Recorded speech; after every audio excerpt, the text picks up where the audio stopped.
ಕರ್ನಾಟಕ ಚಲನಚಿತ್ರ ನಿರ್ದೇಶಕರ ಸಂಘವನ್ನು ಹುಟ್ಟಾಕಿದ್ದು ರಾಜೇಂದ್ರ ಸಿಂಗ್ ಬಾಬು ಅವರು ತುಂಬ ಜನ ಗೊತ್ತಿಲ್ಲ. ನಾನು ಆಗಷ್ಟೇ ಇಂಡಸ್ಟ್ರಿಗೆ ಬಂದಾಗ ಒಂದು ದಿವಸ ಇವರಿಂದಲೂ ಒಂದು ಮೆಸೇಜ್ ಬಂತು, ಇವತ್ತೆಲ್ಲ ವುಡ್ಲ್ಯಾಂಡ್ಸಲ್ಲಿ ಸೇರೋಣ ಅಂತ.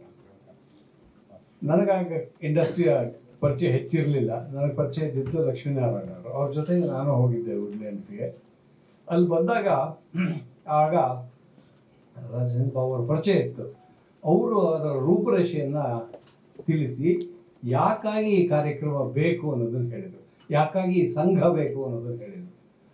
ಆಗ ಶುರುವಾದದ್ದು ರಾಜೇಂದ್ರ ಸಿಂಗ್ ಬಾಬು ಅವರು ಹುಟ್ಟಿ ಹಾಕಿದ ಈ ನಿರ್ದೇಶಕರ ಸಂಘ. ಅವರ ದೊಡ್ಡಸ್ತಿಗೆ ಎಲ್ಲಿ ಅಂತಂದರೆ, ಹಾಗಂತ ಹೇಳಿ ಅವರು ಅಧ್ಯಕ್ಷರಾಗಲಿಲ್ಲ.